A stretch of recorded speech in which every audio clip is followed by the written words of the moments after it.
5 étapes du processus d'achat. Pour tous ceux qui veulent payer ton produit, ton service, ils vont passer par ces 5 étapes. La première étape, c'est quoi? La reconnaissance du problème. C'est de savoir que j'ai fait, hein. Ah, ma chaussure est décollée, hein. Ah, mes cheveux ont poussé, hein. Ah, mon ordinateur là, mais je dois le changer, hein. Ah, je dois filmer, hein. Ou je peux trouver quelqu'un qui va enregistrer ma vidéo. Donc les gens vont faire quoi? Ils vont identifier le problème. Première étape. La deuxième étape, quand ils identifient le problème, ils vont commencer à chercher des solutions. Ah, j'ai faim, je peux partir dans quel restaurant? Ou bien est-ce qu'il y a la nourriture à la maison? Ah, est-ce qu'il y a un meilleur poulet? Est-ce qu'il n'y a pas meilleur poisson? Dans 2 jours là, mais il y a trop meilleure viande. Est-ce qu'il y a un meilleur poisson? Non, je préfère un peu des gambas, c'est encore mieux, etc. Donc les gens vont commencer à chercher des solutions. Après la recherche de solutions, ils vont évaluer les options. Là-bas, les fait chier, la tête n'est pas de mal, là-bas, ils ne sont pas propres. Donc ils vont faire quoi?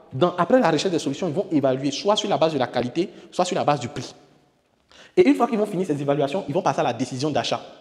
Et quand ils finissent d'acheter, ils vont évaluer. Vous avez déjà vécu cette scène où vous dites, hé, il a jeté mon argent ici, il savait même, il n'allait même pas venir. C'est quoi ça? Merde. Il savait, messe. Il vient de jeter mon argent comme ça. Ça, c'est la pacotille. On ne peut même pas manger, c'est même pas comestible. Et voici pourquoi il faut avoir un service après-vente. Parce que les gens vont vous juger. Les gens vont dire, waouh, mais si on ne prépare bien, moi, il néglige, mais c'est bien. Waouh. Mais ça, c'est un vrai coin. Désormais, je viens ici. Évaluation. Donc, si tu n'as pas de service après-vente, si tu ne comprends pas que tout part du problème et que ton produit, ton service ne répond pas, ne résout pas un problème, tu passes à côté. Tu passes à côté. Et c'est pour ça qu'on parle de la prospection commerciale. La prospection commerciale, c'est la première étape du cycle de vente. La prospection commerciale se définit comme un processus visant à rechercher et à identifier de futurs clients potentiels prospects pour les contacter et les transformer en clients réels. La prospection commerciale. Donc, pour réussir dans la vente, on va faire ce qu'on appelle la prospection. Et la prospection commerciale peut être B2B.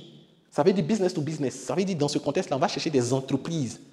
Je dis aux gens, tu ne vas pas venir trouver un individu qui va te dire, il y a site internet, on fait des sites internet moins cher, site internet, il y a logo, hein, il y a logo, approchez, on fait les logos, hein, il y a logo. Est-ce que vous voyez les gens faire ça? Est-ce qu'il n'y a pas de marché, puis les gens disent site web, e-commerce, site vitrine, approchez. Les gens ne font pas ça. Mais est-ce que les gens ne vendent pas des prestations de site internet, de création de site web? Si. Mais qu'est-ce qui se passe?